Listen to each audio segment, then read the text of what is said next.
2, 1, and we are recording. And for everybody listening, God knows how much longer this channel is going to be up because Big Tech is doing a big communist purge. So go to BitChute, Rumble, Parler, Gab, follow me, follow Dale, follow everyone because these 30 communists are trying to take over. And rumor is that they are giving strikes for anything talking about January 6th. And I'm going to draw my line in the sand right from the get-go. I'm not going to take anything down, so I'll probably be banned.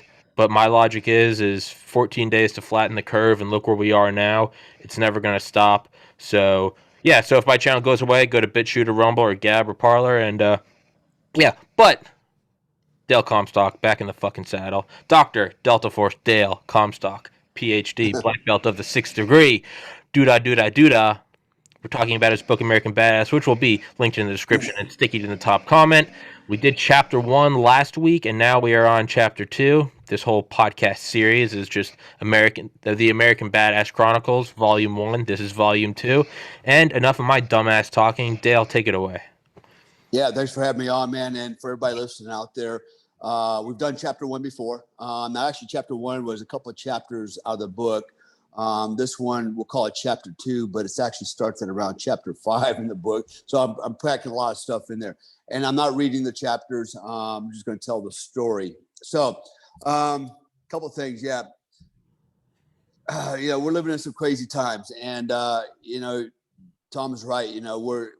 There's a movement away for me, especially, and I know Tom, to get away from some of these the liberal platforms like Facebook and YouTube. You'll find me on Parler now, and I'm on Rumble, and I'm just trying to migrate from all the craziness, and hopefully those don't get shut down either. But anyways, I got a story to tell, and if my book's called American Badass, and I won't go into my background or how did I come up with the name. Things like that. You can hear all that in the first episode that we did, chapter 1. But essentially, the book that I'm going to be talking about today, the chapters within the book, is called American Badass, and the title's misleading. In fact, not only is the title misleading, the front cover is misleading. Right? It's got an American flag. It's got me there with no shirt on, big chain around my neck. I'm all yoked and stuff with no shirt on. It says American Badass, and probably first glance, most people will walk by and go, what is that about? Like a prisoner, a guy in a penitentiary, whatever, right? Yeah. And it's not, right? And I'm hoping the girls check it out, go, oh, look, a naked guy, and pick it up. But no, it's American Badass is really about being what I call, laughingly, a good ass, right? Being a good guy, good patriot, good father, good citizen, trying to do all the right things, right? That's American Badass. And it's not about how tough you are, how many people you can beat up or kill or things like that, right? It's that doesn't make you a badass, right? That just makes you a dumbass. My mind, a badass is a person that tries to exemplify the right thing. What is the right thing? I know that's all relative, especially today. What we thought was right is now wrong, and what is wrong is now right. It's like, ooh, everything's upside down, right? So you figured out for yourself what that means. But I'm just going to share with you some of my history, some of my stories. I use my stories to motivate and inspire people to be better versions of themselves. So today, what I want to talk about is called Babies and Bullies and the Patriarchs. And what is Babies and Bullies? Basically, it's my story growing up. So you get a little bit of background information on how did I get to where I am today, 57 years later. And it's even amazing that I got this far at 57 years. I should have been dead like a long time ago. But I'm like I was talking to Arlene Tour. She's an actress and a good friend of mine years ago. And I was telling her about something that happened to me that I was almost killed, and a couple of things. And then she's like, "Oh my God, you're like a cat with 9 lives." And I was like, "No, I'm like a litter of kittens, because I've been just so lucky." And I'm thinking, somebody is saving me for something down the road, And because if you listen to chapter 1, you'll hear the story in there about again how I dodged fate, unfortunately on a TV set. But Here I am. So I was born in 1963. I am 57 years old, coming up on 58, but I sure as heck don't feel like it. I don't think I look like it. In fact, most people think I'm about 40. And I don't feel it, I don't have any, I've had a lot of injuries, but I don't have the aches and pains that go with it or anything. I feel like, a 25-year-old kid. I really do. I'm in great shape. I feel good. I don't wake up in the morning and go, oh, my back, oh, my knee. None of that stuff's happening to me, right? And there's a reason for all that. Now I'll talk about that later as well. I was born in 1963. I was born in Fort Lewis, Washington. My father was in the Army for 20 years. He was stationed up there, and I was born in Madigan Hospital up there, Army Hospital. And my mother's German. My father met my mom in Germany when he went over there on his first tour. And, he was 20, I believe, at the time when he met my mom. She was 17. And then right after that, I showed up. So I spent most of my childhood and teenage years growing up in Germany. And in large part, I was raised by my family, my German family over there as well. So having said all that, growing up, growing up in the military culture was very unique and, a very good experience, actually. All I knew growing up as a baby onward till the age of, almost 18 was military life. I lived on military, facilities, quarters. I went to school with other military kids. I hung around other military kids, and we all kind of had the same way of thinking, the same types of disciplines that was, basically, basically, that we learned from our fathers and our mothers, and and then I remember when I got out, my dad retired the Army. He actually retired from Fort Huachuca, Arizona, and he got a job up in San Francisco in the Bay Area at a company called, I think it was called Ranchon Systems. My father was a communicator, right, and worked with communications and radios. And we moved up there, and I got to tell you, it was a culture shock for me, living in the Bay Area. At the age of 15, I was like, whoa, this was so uncomfortable, so uncomfortable. It's very hard to explain, but I didn't have any friends. I was almost like a recluse. I had a hard time making friends. I just felt so out of my element, and it was the strangest thing because I would go to school, didn't talk to nobody. Nobody talked to me. Then after school, I had nobody to hang out with. It's just me going home and going to my bedroom, lifting weights, and it was really surreal, man. I mean, I remember walking the streets by myself at night, had nobody to hang out with. And I just felt like something, my life is missing, man. What I was used to, I yearned for it. And then we finally moved to Sacramento, California. My dad started his own insurance business, out of the garage in our house, that we bought. And he did very well, man. He was very successful. I learned a lot from my father, which I'll talk about in the next chapter, the patriarchs. But anyways, so it came a point where, I realized I got to, when I get out of high school, what am I going to do? I didn't want to go to college. My dad wanted me to go to college. Nobody in my family on either side had ever been to college. In fact, my dad had an 11th grade education. My mom had a 9th grade education. And it was my dad's wish to see his son be the first college graduate, out of both sides of the family. And as much as I would have liked to, accommodate that, I got to tell you, man, that calling for the military was stronger than anything else. And I just felt like there's no way I'm ready to go to college, man, and be around more of these freaking knuckleheads, right? It just didn't add up. And so I actually secretly ran down a recruiter's office when I was 17, didn't tell my dad, and signed up for the Army, right? And then I finally had to tell him, and it just broke his heart. And I realized I made a mistake to some degree, but I told him I would make it up to him. And that I would, no matter what, I would get that college degree, and, and I actually did in the military. I got my bachelor's and my master's degree on the side, burn that midnight oil. And then, I got my doctorate later on.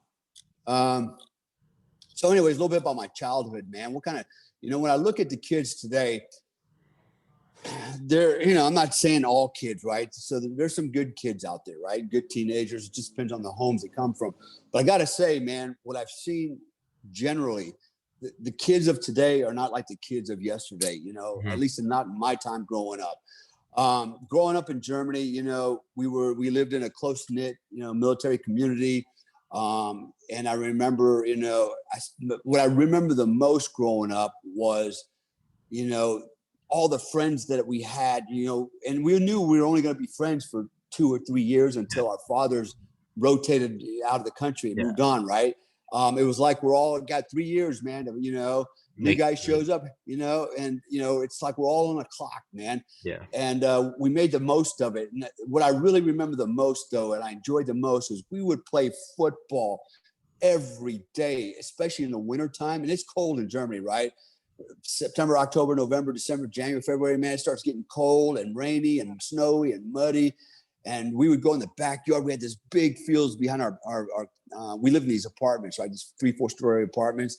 And after school, we'd go out there. And I remember our fathers would get issued cleats, these rubber cleats that look like Converse with cleats on the bottom, right? And I got these PT uniforms that, you know, which was kind of cool. And our dads would, you know, give us their cleats, you know, and it was great for playing in the mud, right? So we had rubber cleats and we'd go out there and just get muddy as shit, you know, playing football, and all the kids from the neighborhood and the girls would be out there playing, you know, and we would play for hours into the darkness, you know. And then I remember, you know, the moms would open up the windows and look out the apartment windows and start yelling. My mom always, Dale Holland, you know, and that man, get your ass home. It's time for dinner, right? You know? Okay, Mom, 5 more minutes, Mom, you know, and we would just play, you know, and even in the summertime, you know, we would, you know, sports was a big part of growing up, man. And, you know, we did all the things that, you know, chasing girls, dude, you know, man, we chased girls all the time. You know, I was always hanging out at some girl's house, you know, and, you know, playing sports, and, you know, the boys hanging out, and just, you know, boys were boys and girls were girls, man. We just had a great time growing up. I remember playing Army all the time growing up too. You know, that was the other thing that was cool, is our fathers all got issued TA-50, right? Which is military gear, helmets, load bearing equipment, all the stuff they needed, field gear, right? And they all got it issued because it was Germany. It was during the Cold War. Our fathers were often in the field, you know, on maneuvers. And of course, they needed all the equipment. But when they weren't using it, it was stored at home.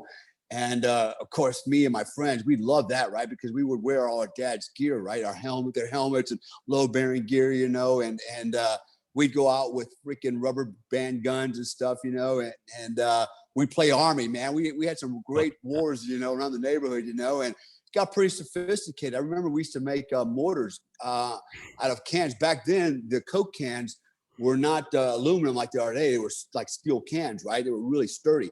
And what you do is you cut the bottoms out, and then you tape them all together, right? So you make a tube, and then the last can at the bottom, you don't cut the bottom out of that, but about an inch up, you just kind of put a little hole in it with, you know, whatever, just punch a hole in it, and you fill that up with rubbing alcohol, right? And then what you do is you take a tennis ball, you drop it down the top, and then you light the bottom, and you had a mortar. This thing would fly 300, 400, 500 meters, man, just depending on how long the tube was, right?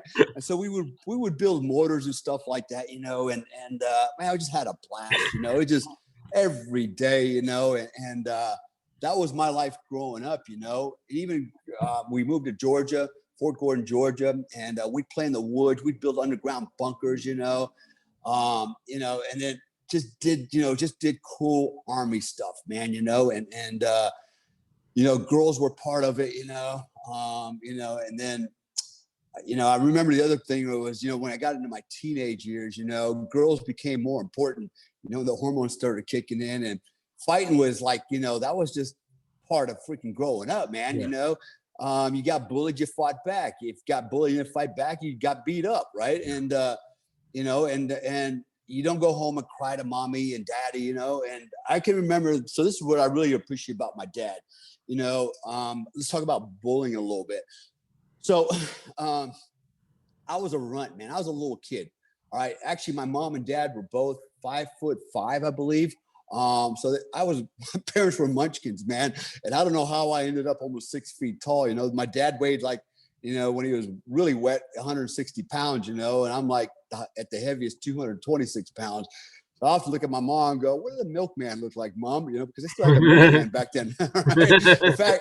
In fact, in Germany, they didn't have, they used to bring these cases, right? They would deliver them to your doorstep with beer, and they had this thing called Karl Marx. And no trouble enunciating right now, but that was actually a mixture of Coca-Cola and beer.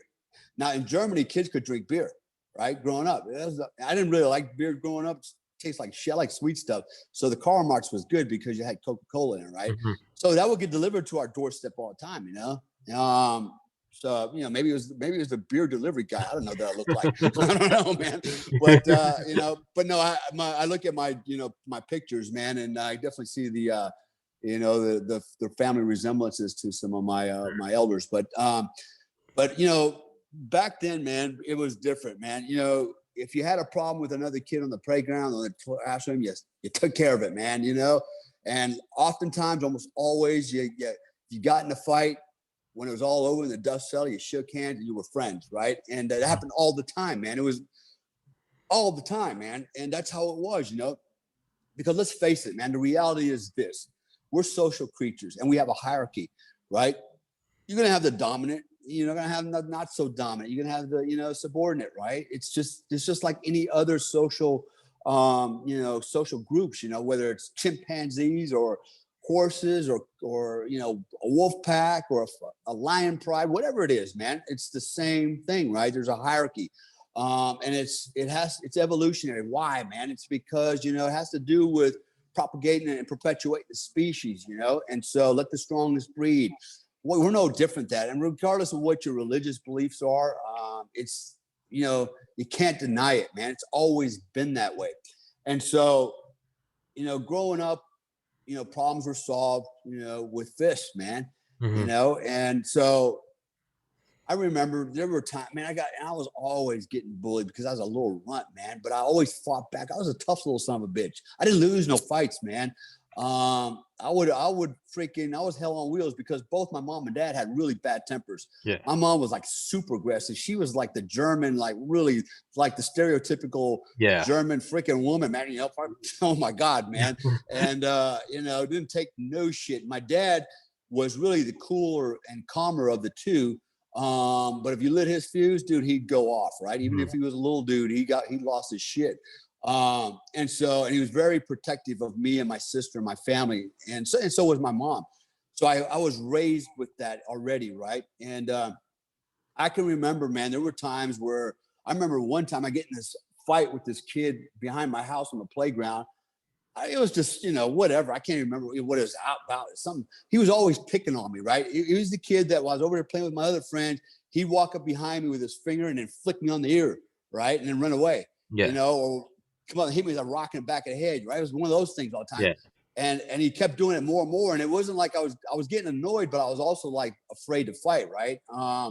Didn't know what was going on. I was growing up. And so I remember one day got up and just freaking, you know, hauled off and knocked the shit out of this kid, you know, and of course he came back at me pretty hard, and I was like, oh shit, and I started running, right, and I ran a couple hundred yards, man, and ran around the building, and I remember it was the afternoon, probably around 5 o'clock, you know, and we had these balconies on the apartments. There were four stories, and we lived on the fourth floor. My dad was on the balcony barbecuing, and I'm freaking hauling. I could see him up there. I'm like, Daddy. And you can't get in the building unless somebody rings you in, right? You have to push a button, they have to let you in. So I knew that, you know, there's going to be a delay at getting through that door. So I had to get my dad, right?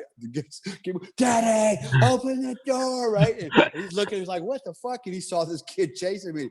And I remember he looked at me, you know, yelled at me. He goes, I ain't opening his door. He said, you better turn around and fight. Well, when you come up here, I'm going to beat your ass, right? And I'm like, shit. So I turned around and, you know, and got onto it with the kid and beat him up. And so I was good, right? So otherwise I would have got 2 ass whoopings that day. But that was typical of my father, man. Yeah. And I remember one time, you know, and then I got in a lot of fights with one of my best friends, man, all the time over girls, man, and all the time. And I don't know what the deal was with this guy. Now that I look back, I think he was actually gay, right? Everything about him, when I think about it, I was like, Michael was gay, man, because of the things he did and said and the way he acted, you know. Yeah. I didn't treat him any differently. He was my friend, my best friend. But now that I look back, I'm like, actually, he used to bake cakes all the time, right? And, you know, when I go to his house, he's baking cakes. And then he taught me how to bake cakes. And I hate to say it, but I actually still bake cakes. I still make cakes. I'm pretty good at it, man. I bet you make great cakes. Dude, I make some really good cakes. And I just made one for my daughter before I left, you know, and so I showed her how to do it. You know, it's like I'm passing it on. You know, the family recipe. You know, from from Mama Dale. And so, but he and I were getting fights all the time, man. Like I got, you can't see on my finger right now, but I punched him in the mouth one time in the swimming pool, right? We were swimming in the public pool. We were fighting over a girl, and I hit him so hard that his tooth went through my finger and about took off part of my knuckle, right? And the blood's all in the swimming pool and shit, you know, and he's running out screaming and hollering, you know, like, God damn it, you know?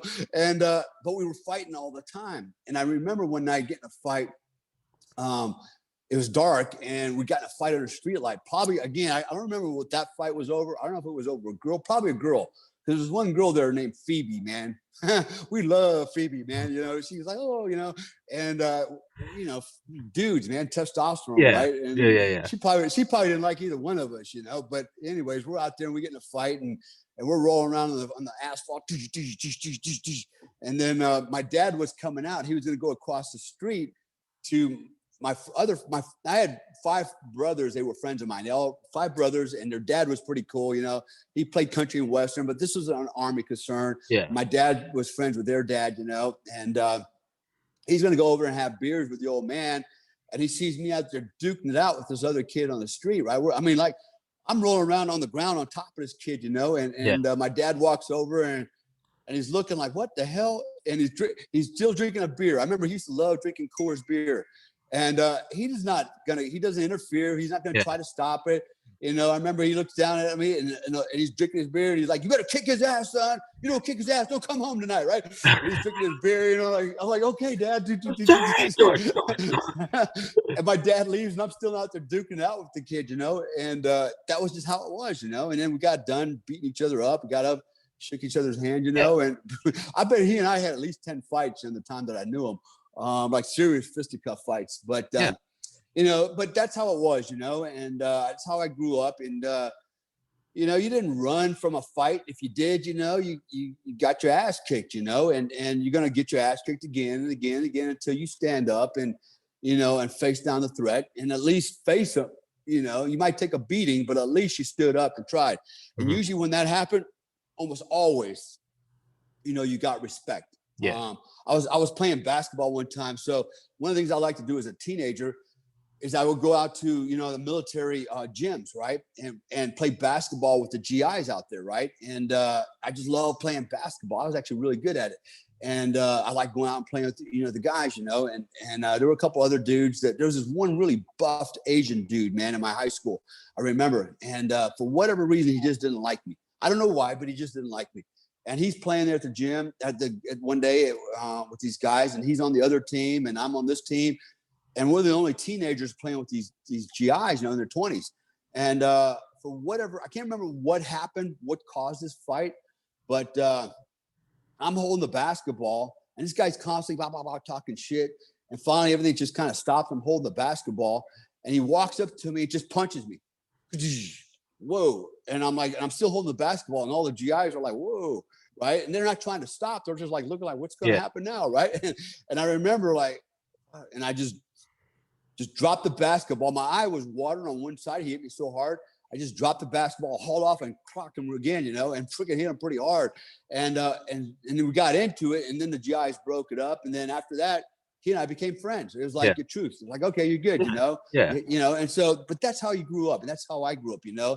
And so my life growing up was, you know, it was centered on athleticism. We all played sports all the time. You know, we were all very conservative because our military culture that we grew up with. You know, we were the guys, you know, we gender roles, you know, boys were boys and girls were girls, boys chased the girls would run from boys, you know, and it was just, that's how, you know, I grew up, man. That's what I'm so used to, you know? Yeah. And then somewhere along the way, shit started changing. It's like, now there's no such things as girls and boys. They're they and these and z's and whatever hell they come up with. And it's like, have we lost our minds, man? And so and that's part of the reason I wrote this book, man, because I want people, and young men particularly, to look and go, damn, that's how it was. Mm-hmm. And it was that culture, it was that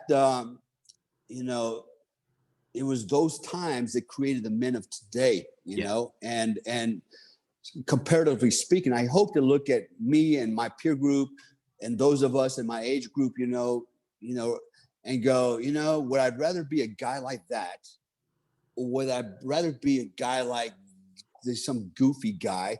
And I'll use sorry, you still there? Yeah, I got a phone coming.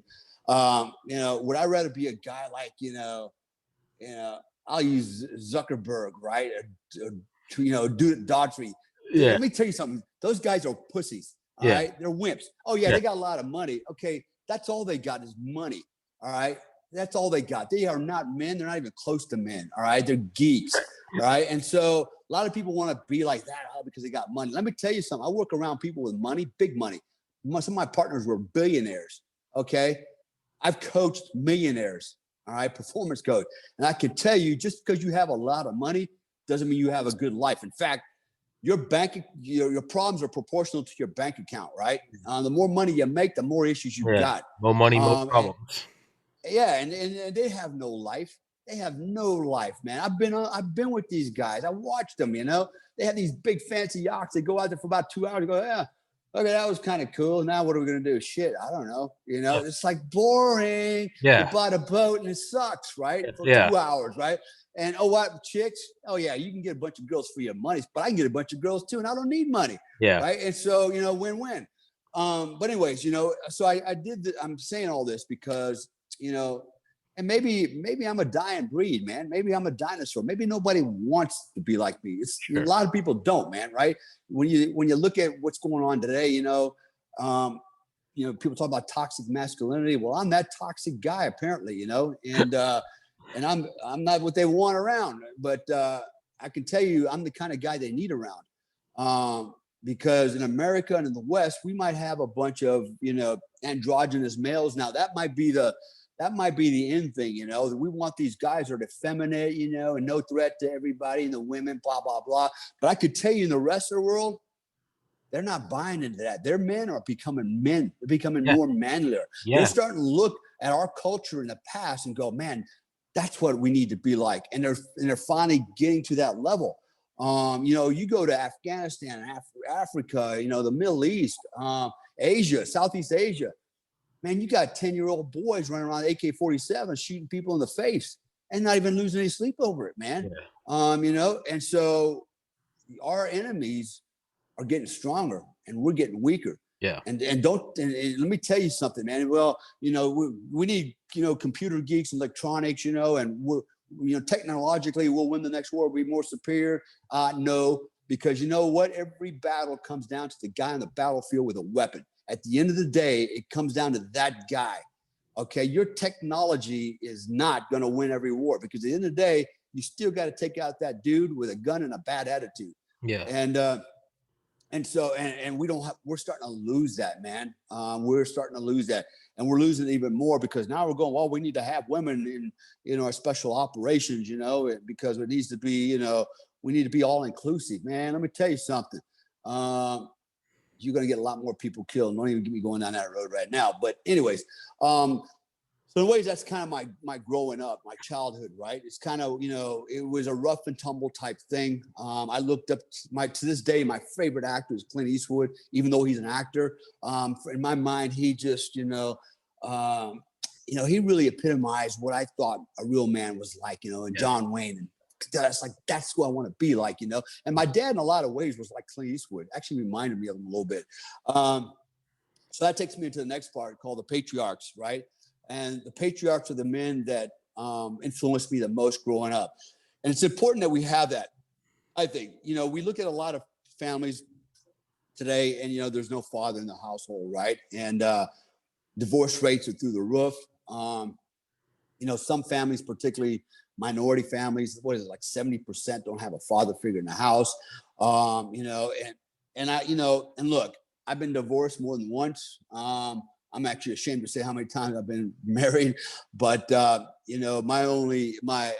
excuse for that is, I spent my entire life as a soldier, not just, a soldier, in the barracks. I'm talking about a soldier deployed, in every conflict from Grenada in 1983 to the present conflicts in Yemen, as a soldier, as a combat armed soldier, whether in special forces, whatever it was. I was deployed a lot. When I worked for OGA, I spent 9.5 years, almost 9 months out of the year for 9.5 years gone. Why? Because I'm trying to make money so I could put my kids through college, put a nice roof over my wife's head, trying to take care of everybody, and it was a huge expense. There's a huge expense assigned to that. And, I look back, I've lost so much money. I've lost millions of dollars, man, millions and millions of dollars. I've lost everything, man. I've lost my children, and have walked away with nothing more than once. Right. And I look at it and go, well, that's the price, I guess, I pay for the work that I do. And is anybody forcing me to do that? Absolutely not. It's a labor of love. And my mom once asked me, she goes, son, she goes, why do you do this? She goes, let them do it. Why do you do this? I go, Mom, if I don't do it, who's going to do this? Who's doing this? Right? How many guys are lining up going, I want to be a paratrooper, infantryman, a Green Beret, a Delta Force operator, paramilitary operative for OGA. Who's signed up for that shit? Very few people. And those that do, a lot of them don't even have the mettle to make it, And so, and all we got to do is look around today. Nobody wants a fight. Most of the weenies in America, they don't want to fight because they're scared. Why? Because they didn't grow up. They didn't grow up in the culture that I grew up where it was rough and tumble. You didn't cry to mommy because somebody bullied you, and invoked anti-bullying laws. You freaking stood your ground. My mom and dad, they didn't, they didn't come to my aid. They're like, get your ass out there and fight. Yeah. If you don't fight, take your ass whooping. Yeah. It's how it is, right? And so, but today we want to coddle everybody, coddle our kids, and now we've got a generation that nothing solves, violence doesn't solve anything. They come up with all kinds of excuses. Why not to be a man? Why not to be a warrior? Why not to be, strong? They come up with all kinds of reasons why they need to be effeminate, and androgynous, and wear skinny jeans and not have muscle, and have the little man bun bullshit going on, right? So, yeah, I said it, man bun bullshit. Ponytails, right? Nah, I'm not gonna knock them for that, man. But anyways, yeah. It's a different, it's a totally different mindset and a different culture. So, I owe a lot to my parents, my father, my German grandfather, my German uncles, and there's actually 2 Americans I'm going to talk about towards the end that I've had a huge effect on my life, right? There's actually 6 men total in my life that I feel like have had a lot of influence on me, my profession, my ethics, and all those, and created the guy that I am today, right? Give me that courage, gave me the confidence to be, better than I was yesterday. Yeah. So my dad, a little bit about my dad real quick. Dale, I'm gonna go run and piss real quick. I need you to monologue for 30 seconds. Tell them where to buy American Badass. Okay, where do you buy American Badass? Well, actually, you can buy my book on Amazon.com. It's that's the only place it's available. And so the reason I'm doing this podcast with Tommy, is to talk about each one of my chapters in my book, and it kind of gives you, basically the gist of the stories that are in the book. The book's written a little differently. It is written in my own words, and it goes a little bit more detail. But people ask me all the time, for an audio version of it because they don't have time to read. Honestly, the book can be read in about 4 hours. If you just sit down, you can read it in about 4 hours. It's an easy read. I didn't make it too thick intentionally because I was told by my management team, who's authored many books, that most people will only read about 30% of the book, and then they'll put it down, regardless how good it is, right? And so I wanted to make it not so lengthy that you could actually read the whole thing and get something out of it. In fact, if you look at some of the podcasts out there, look at the attention span most people have. Anyways, it's not very long. An hour podcast, most people will watch it for 15, 20 minutes, right? The book is no different. So I try to keep it condensed, so that you can get the most out of it. And as I said before, the book's really not about me as much as it's about you. That's what I tell people all the time, right? There's a lot in it that you'll learn about yourself, or at least make you think about things about yourself. So going back to my father, as I said, he joined the Army when he was 17. He lived out in near Bishop, California. It's on the east side, the east side of the Sierra Nevada mountains, kind of like on the base of the mountains towards the desert. Mhm. And he lived a very poor, austere life. My grandfather drove a snowplow in the winter just to make ends meet. They were very poor. And so it prompted my dad to join the Army when he was 17th, right out of the 11th grade. And off he went. He met my mom. My mom was, she's German. She had a ninth grade education. Her only training was to be a seamstress, sewing. And it's what happened, right? And then they, I can remember, my mom tells me all the time that at that time, her family didn't want her to marry my father because, they call him an ummy, right? American, right? And that was like, you can't marry the Americans, and they're scum of the earth, that type of thing. So there was a lot of resentment and dislike for him, but, just like racism and anything else. But, it worked out, and then they all ended up loving my father, and, and it was a great time growing up with my family over there, really cool. And so I learned a lot, from my father. My father had a lot of integrity. He always looked out for me and my sister. He didn't beat us. I'm not gonna lie and say he never beat us. He beat the shit out of me a few times, but I had it coming. Yeah. Because I was a rambunctious teenager at times, and I did some stupid stuff, and I deserved it. And I don't remember my sister ever getting spanked, but I sure do. And anyways, but I'm okay with that, right? It didn't mess me up, and didn't psychologically affect me, at least that I don't know about. And maybe my ex-wives will disagree, but no, I've never become which is kind of ironic, right? I've never become like a violent person. I've never struck my wives. I don't even spank my own kids. I'll put a spanking on the bad guys. I was a fighter. As you mentioned earlier, I got 6th-degree black belts, 1st-degree black belts, a professional fighter, a professional soldier. I put the smack down on a lot of dudes, and but I've never harmed my family. I'm like the family dog that's not allowed to bite the family, right? You can bite the intruders, but you don't bite the family. And that's kind of how I've always been, right? So kind of sheepdog, I guess. But anyway, so my dad taught me a lot, especially about integrity, about honesty. He was a good man. He was a really good man. My dad was a guy that helped everybody. He never met a stranger. In fact, when he died, sadly, 8, 9 years ago now, man, time flies. My mom told me a story that none of us knew. And the only reason she found out about it was a nurse told my mother what happened. My father, he had a client, a very old lady. And finally, the family put this woman in a nursing home, and because they wanted to take care of her, and so they put her in a nursing home, and she had nobody. Nobody came to visit her, nothing. Nobody was there for her, and her family, nobody was there for her.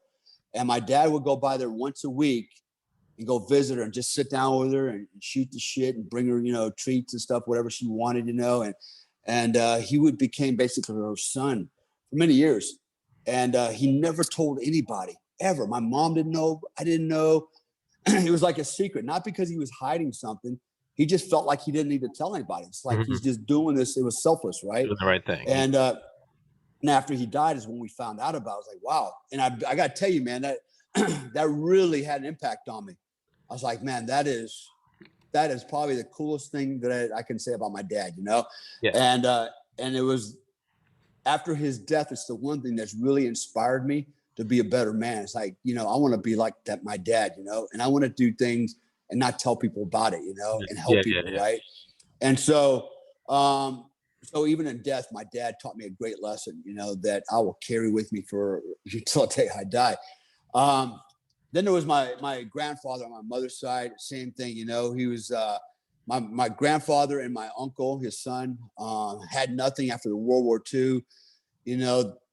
there was nothing left, man, of their lives, and they, I remember the stories they used to tell me about the Americans coming through the village, and the Americans would come through the homes and they'd go into my grandfather's house, and he had a cellar with wine, and they'd go downstairs and they'd take all the wine and they'd pop the cork, and they made my grandfather take a drink out of it and make sure it wasn't poison. And then they would drink all the wine up, and just have their way there, partying in my grandfather's house, my mom and my grandma. And, there were a lot of stories, during that era growing up that, was really interesting. And then, I learned a lot from my mom about, being resilient. And she's a tough old lady, man. Even to this day, she's a tough old lady. And so those were my dad was my real role model because he was my father. And I looked up to my father that I needed a man, Sure. A male figure, And so there was a lot of things that he could have done more for me, but what he did for me was enough. My grandfather did a lot for me. He also mentored me in a lot of ways. My grandfather and I would take long walks together. I'll never forget, man. He and I would go walking all the time down this one place called the Donau River, which was in a place called Lauingen, Germany, which is where my family lived. And I would always stay with him through the summers. And he would always want to go. That was kind of a pastime with Germans, is going for a walk, right? Spazieren is what they called it, spazieren. And especially on Sundays after dinner or lunch, we have a big lunch. We go for a walk as a family, right? And I remember going for walks all the time. It was just my grandfather, and running around and throwing rocks in the river, and I was just a little guy, and and my grandfather would keep the eye on me, and we had this bond. And I remember one day we came to visit, and my grandfather, my grandmother, and my mother had a big argument. I don't even know what the hell they were arguing about, but it was a big fight. I've never seen one like that before in my family. And my mom was like, "That's it, we're not coming back, blah, blah, blah, blah, blah." And she grabbed me and my sister, and we got in the car, and we drove away. We had about a 2-hour drive just to get back home. And then we got the word the next day that my grandfather was gone. He had taken a bag of peanuts with him, and his jacket and his hat, and nobody knew where he was. So my uncle, my father went looking for him, and they found him down at the river where we always went for a walk, hanging from a tree. He'd killed himself. Mm-hmm. So it's kind of, it's one of those things, man. I was like, wow, that has a profound impact. In fact, moving forward, going forward in time, when I was in the Army and I was in Delta Force, we had 3 psychologists in the unit all the time. They were evaluating us. We had, annual mental checkups, and they wanted to make sure that the machines were always functioning properly, not malfunctioning. And I remember one day his shrink told me that after he did my eval, he goes, you have the based on my profile, there's a possibility that I'm more likely to commit suicide than the average guy, right? Sure. And based off my profile, and I remember thinking about my grandfather. I'm like, shit, my grandfather committed suicide, and I'm thinking, damn, I'm not going down that road, and I'm going to defy those odds. And so here I am, still alive, right? So, but anyways, and then I remember one time walking with my grandfather, he came to visit me and, our family in the housing area, the Army military housing area. And a lot of times my grandfather and my grandmother would come and live with us for a couple of weeks, because they were so far away, which is easy for them to stay for a few weeks. I remember we went for our, afternoon walk, me and my grandfather, through the housing area, the American housing area. And,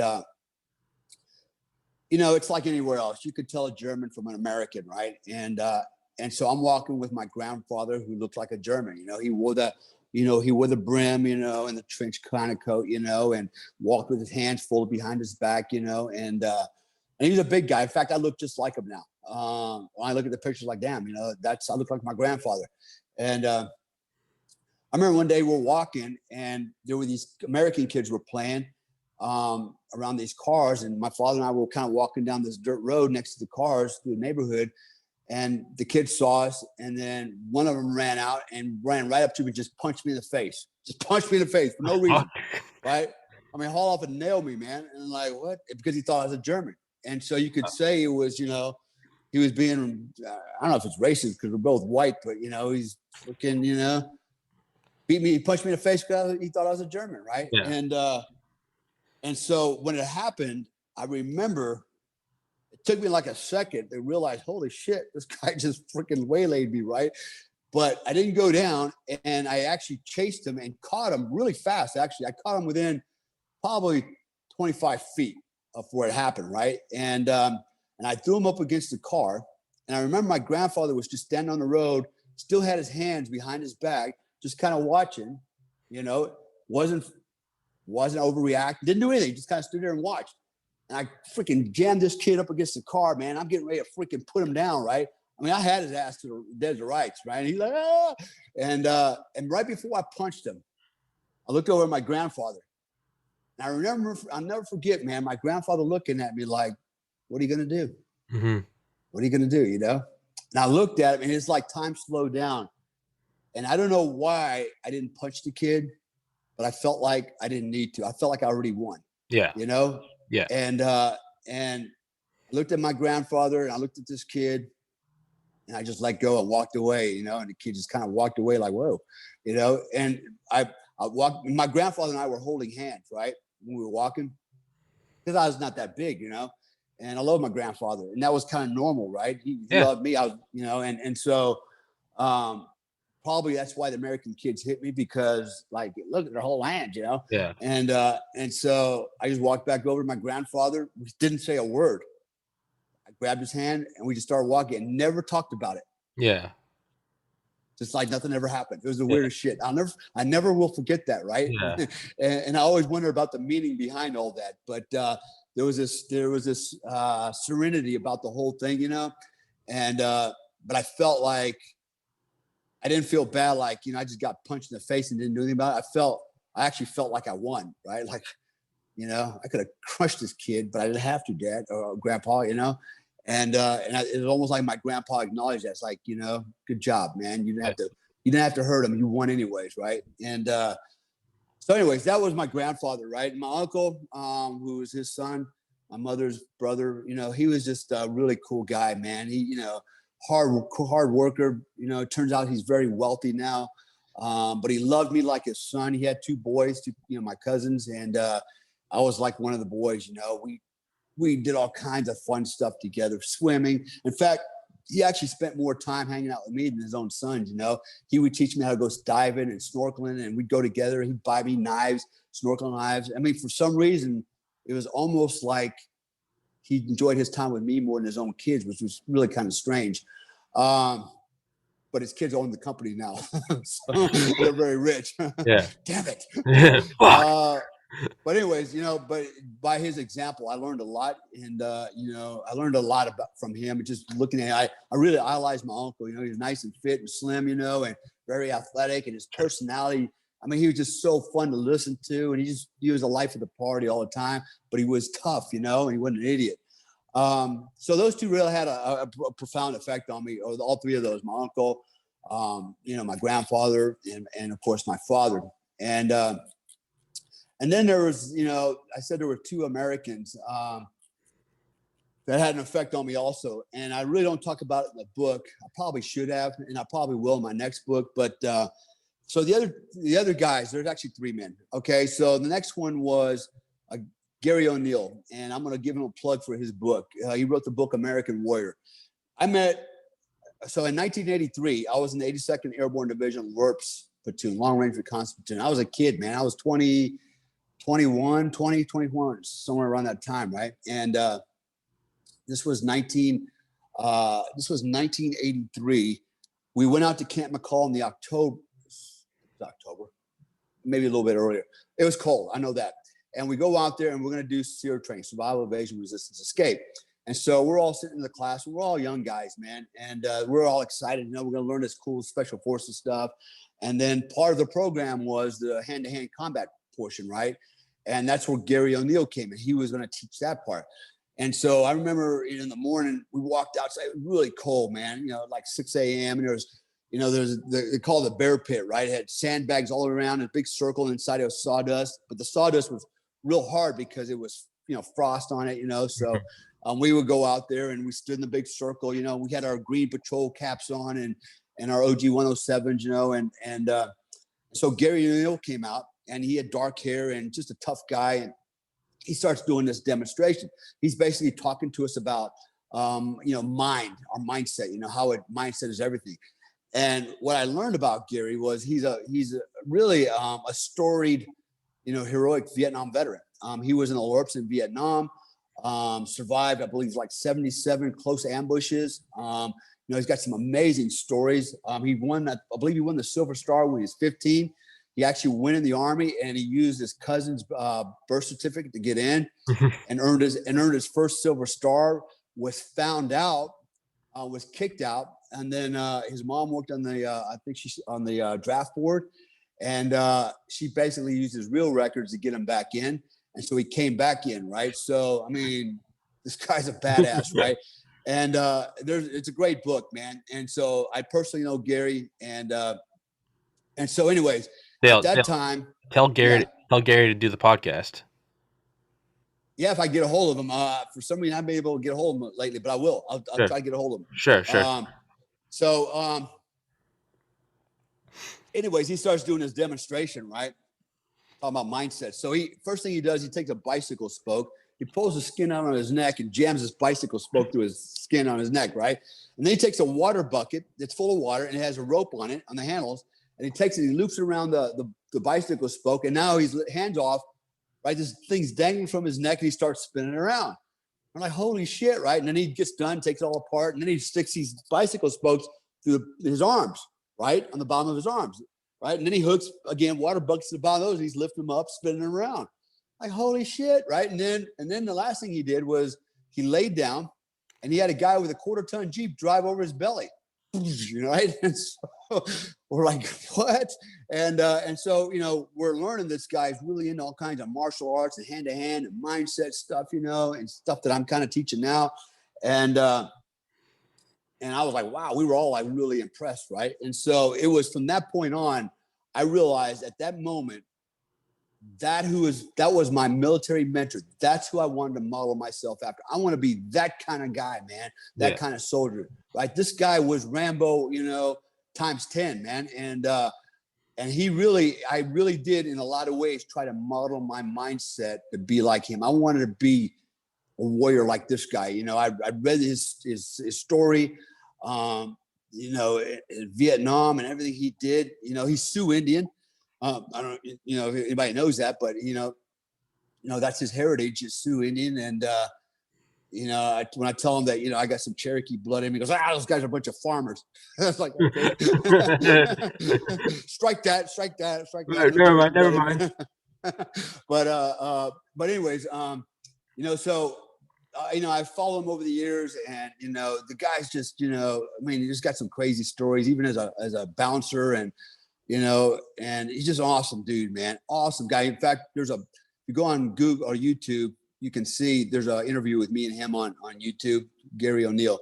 And then the other guy that was one of my mentors was a guy named Jim Smokey West. He was also a Green Beret, not a Vietnam vet, but he'd been around for a while. And again, this guy and he still is a modern day Wyatt Earp with his hands, man. You just cannot beat this dude. This guy's a machine, man.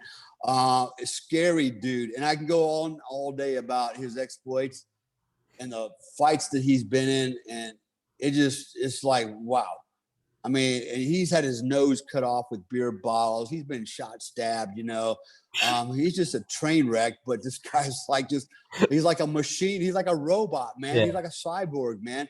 And anyways, long story short, I went to him because my son at the time was 4 years old, and he loved Ninja Turtles, right? And he goes, Dad, I want to be a karate guy, blah, blah, blah, blah. And so I said, okay, if you're going to start this, you have to finish it. You know what that means? You're like, no, you got to get a black belt, right? You okay with that? Yeah, Dad. Okay. And I had to look around, and I took him to a school that, like the YMCA, and that was nothing more than a daycare. I wasn't happy. And I called a friend of mine. I said, hey, dude, I said, Bart, man, I said, you told me about this other guy that has a martial arts school here. Pretty badass. Who is that guy? And he told me, he goes, it's Jim Smokey West, man. Here's his address. He's training right now. Go over to this place. I literally grabbed my kid up out of the YMCA in his karate uniform. I said, come on, this is bullshit. We're going to go somewhere else. And I took him over there. And when I walked in, I see all these little kids out on the floor, right, with these big wiffle ball bats and foam on, and they're beating the shit out of each other, right? It's just It's just chaos, man. I ended having a fun punching and kicking and stuff. And I introduced myself to Jim, and he's like, yeah, man. He tells my son, hey, you want to go play? He's like, yeah. And he runs out there, and they're just duking it out, fighting, you know, and beating the fuck out of each other. And I go, yeah, that's what I'm talking about, you know, get it on, you know. And so that's how it started. And then my kid really liked it, you know, and it was organized, but, you know, Jim had a way of doing it, you know, bringing out that warrior spirit in his kids, you know. And Jim's he's a Green Beret, you know, and I got to tell you, man, when I first met Jim West, the guy was freaking scary, man. And I'm not easily scared by people, but when I met Jim, I'm like, holy shit, man, this guy is freaking crazy, right? He's a good dude, but he will fuck you up. And I remember it had such an impact on me that I went home that night. When I went to sleep, no shit, because I'd heard all the stories already, right? No shit. I had a dream. He punched me in the face and grabbed my wife at the time and just started kissing her. Like, what are you going to do about it? I'm like, nothing. I'm like, nothing happened. Yeah. And there's some real life stories like that, man. This guy is just amazing, right? And so I said, look, my son was happy. He wanted to go there. I thought about, shit, if I'm going to bring my kid here every day to train with him, so why don't I come here and train with him? Yeah. So my son and I both started training with Jim West. In 3 years, by the time my kid was 7, he got his first degree black belt. Same with me, right? And so I ended up getting my 6th degree black belt through Jim. And I was one of only 2 fighters that Jim had, amateur and professional. The other one was a girl named Judy, she was pretty badass. She was an Air Force captain, but we were the only 2. Jim was very strict about who trains with him and who fights for him. He didn't have time to bullshit around and waste his time, you know, and for you to go, I don't want to fight anymore. He wanted people with heart, and he would test you. He'd make sure you had the heart.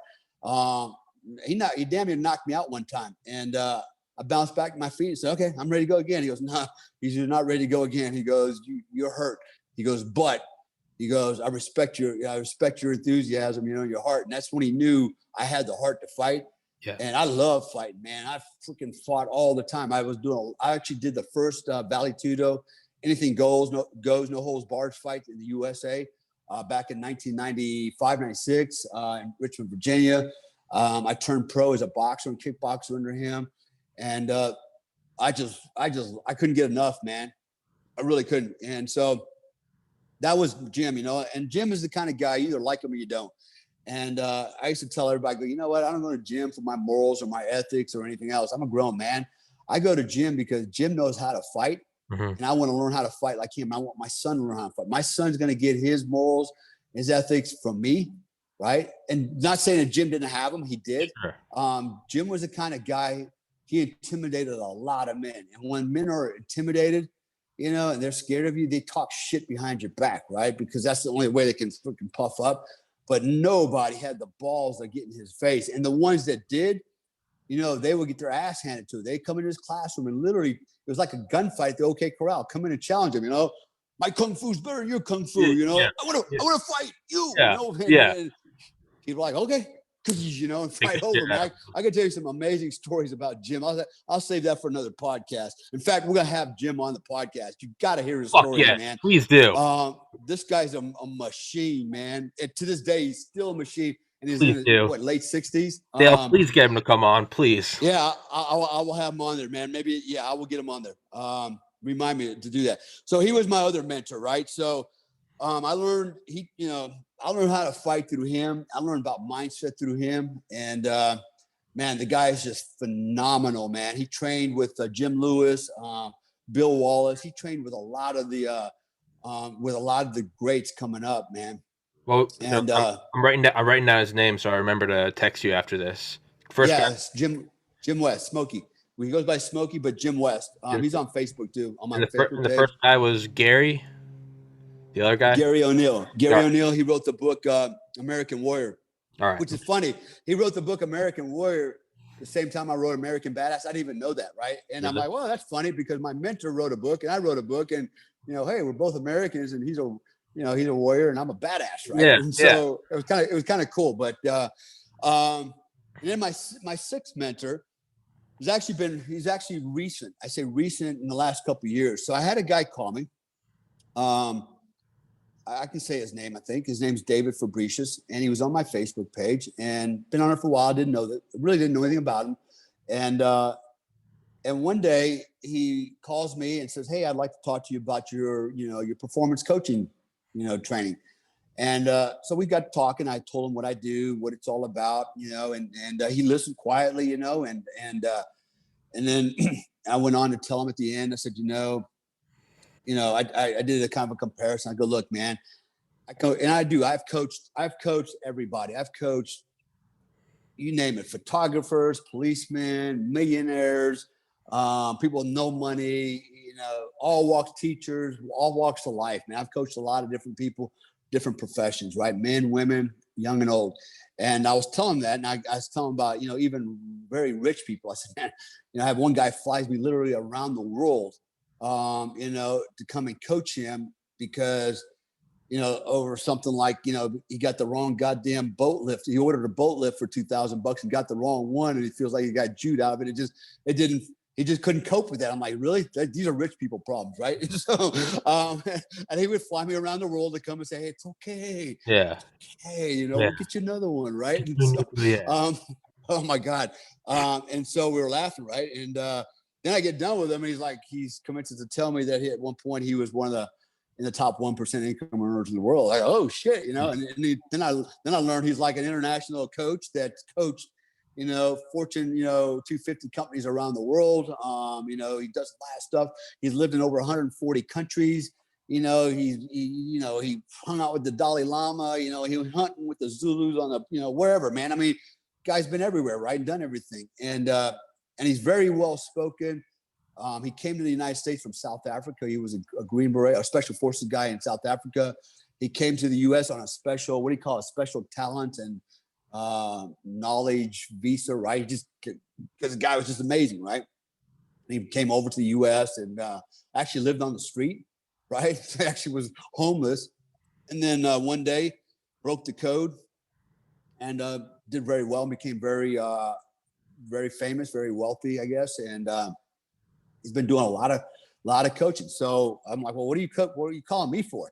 Right. And he was like, well, he goes, any coach worth his salt is always going to try to learn more. Right. And you're going to reach out to other coaches to learn. Right. Because you can always better yourself. I thought, I go, yeah, that's pretty respectable. You're right. And I appreciate you, considering me. And so that led to me coaching him. And then that led to him inviting me to seminars with him and also providing coachings and trainings and things like that. And what I find really cool is he always refers to me as coach in front of everybody. I'm like, man, I'm looking up this guy and he's calling me coach, Yeah. And he's done really good things for me, and he's been very gracious. And but the reason he's one of my mentors is because he's so knowledgeable on marketing, on business, on investing, on the psyche of it all. And, just his style and his charisma and his presentation and how he performs, man. I mean, he looks like a TV evangelist to some degree, but he's in his 60s, but man, he's a ladies' man. I mean, he's James Bond, and so, and I'm like, wow, this guy's pretty damn amazing. We have ours, he's got his, I got mine. We're both unique in our way, but I looked at him and go, okay, I can definitely learn something from this guy, and we've become very good friends. And I love the guy, man. He's great. His name's David Fabricius. Anybody want to look him up? He's, highly recommend him to you as well. But and I looked at him one day, actually a year ago. We did a seminar with about a speaking engagement with about 7,000 attendees in Las Vegas. And when it was all over, I looked at him. I said, man, I had 5 mentors in my life, and now I got 6. And you're one of them.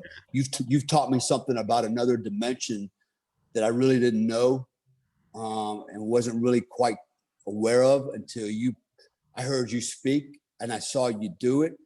It's like I learned something, man. And that's freaking awesome, And so, so I consider him one of, and I tell you, man, to be one of my mentors, man, you really got to be a stellar individual, man. I'm not saying he's perfect. I'm not saying anybody was perfect. We're all, man, we all have vices, man. We're born with sin.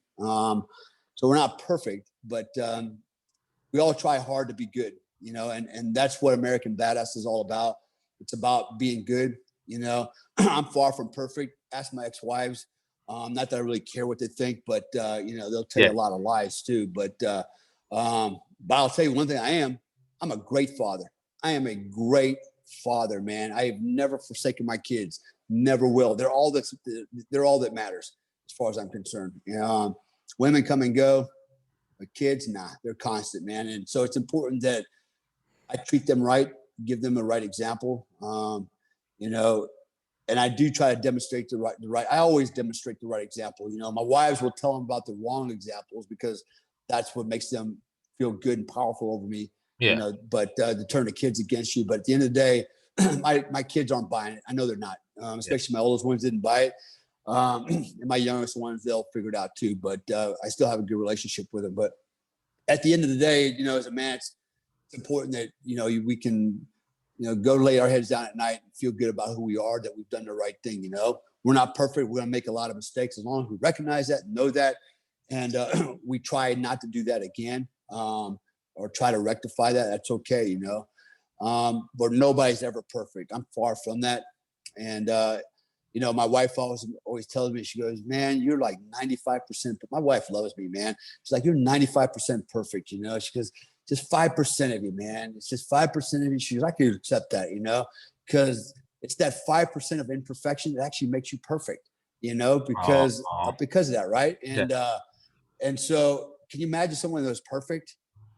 You'd be like skeptical all the time, like, oh, come on. Couldn't trust them. Right, You'd be like, right.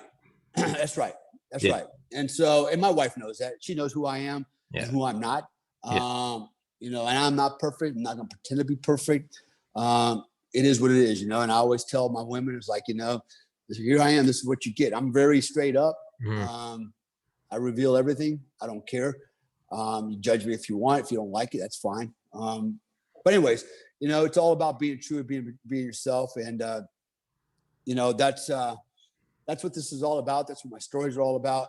Hopefully, you know, there's something that some takeaways for people there that think about, you know, and particularly guys that maybe never had a father figure, or maybe had a father figure that was just bad, you know, and you know, at least now, you know, no matter what you do in life, and I'll end it with this, you know, at the end of the day, man, even the Bible says that. And by the way, I'm not a, you know, trust me, I'm not a Bible thumper, not even close, man.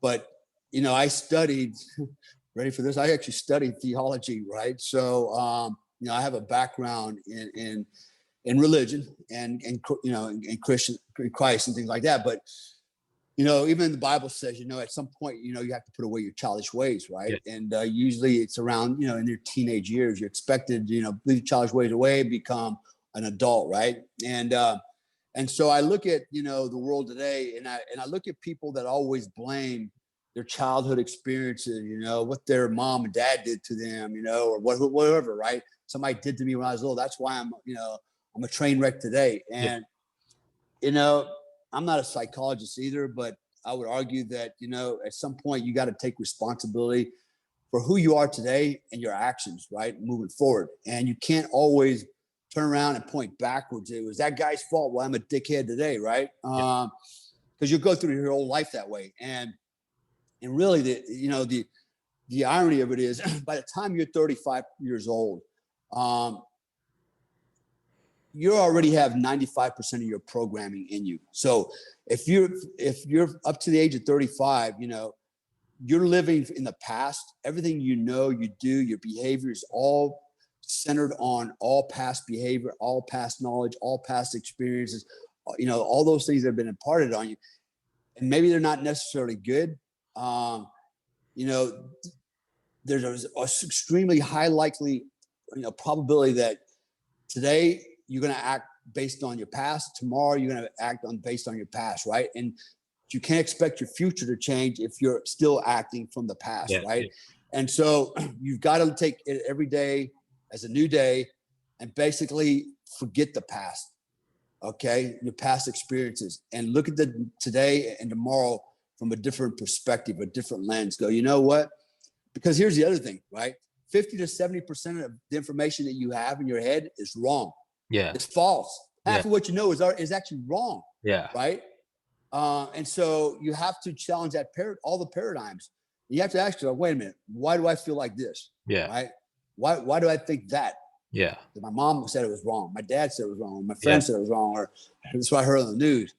And you realize one day, shit, that was all bullshit. Yeah. Right. And so you get to this point in life, you're like, God damn, if I'd have known that, I would have done this. I would have done it this way. Right. I'd be far better off. So really every day should be a new beginning where you have a new perspective. You look at things differently, right? Analyze it before you move forward. And if you can do that starting today, tomorrow will be better. And your life will continue to improve and you'll see more success. You and I had a conversation earlier. I won't go into the details, but you told me you applied something that I had told you to think about. I basically told you to think about where you want to be, financially, professionally, personally. Think about where you want to be in the here and now, like it's actually real. Don't think about how you want to get there. Just think about that you're there. Yeah. And it'll become so. And you've told me that you have reached that. You've reached that goal in life, that dream. Actually, it's just one of your dreams, I think, because I know there's more coming for you, right? And but you hit that benchmark. You went, holy shit! It actually happened. It worked, right? And so. Because you changed your way of thinking when I talked to you about it, right? Mm-hmm. Otherwise, you probably would have been thinking about the past. Yeah. You were thinking about, how do I make it work? How do I make it work? I can't make it work. We got you out of that mindset, or you got yourself out of mindset based on what I told you. And when you change that, you challenge that paradigm and switch that way of thinking, guess what? You created this whole new reality, right? Yeah. A whole new, whole new reality. Yeah. So that, with that said, so we're up past our time now, but that takes us into the next chapter, which I'll actually talk about. I'm going to talk about things like autogenic conditioning. I'm going to talk about the metaphysical world and how frequency affects every aspect of our life. That success is based on frequency, on energy, literally on energy. It has nothing to do with philosophy. It has nothing to do with, I'm going to do this. I'm going to do it. It ain't got shit to do with that. Yeah. Right? Because if that's what it was all about, everybody that had a New Year's resolution would have met that New Year's resolution, right? Yeah. How many people actually fall through on a New Year's resolution? Very few people. Usually within 2 weeks, like, fuck that. Yeah. And it's gone, right? Yeah. Because, they felt they relied on a philosophy, a flawed philosophy and way of thinking. And that's where it fell short. There's another way to do this that will guarantee success if they believe it, right? And that's what you have to believe it, right? So we'll talk about that next time in the next chapter. Hell yeah. So, hell yeah. And I'll send you a text about those. I'm going to stop recording, but don't go anywhere, Dale. For everybody listening, American Badass will be in the description, sticking to the top comment, and chapter 3 or volume 3, whatever the fuck you want to call it, will be next week. And again, everybody, Rumble, BitChute, because the big tech communists are coming down. So 1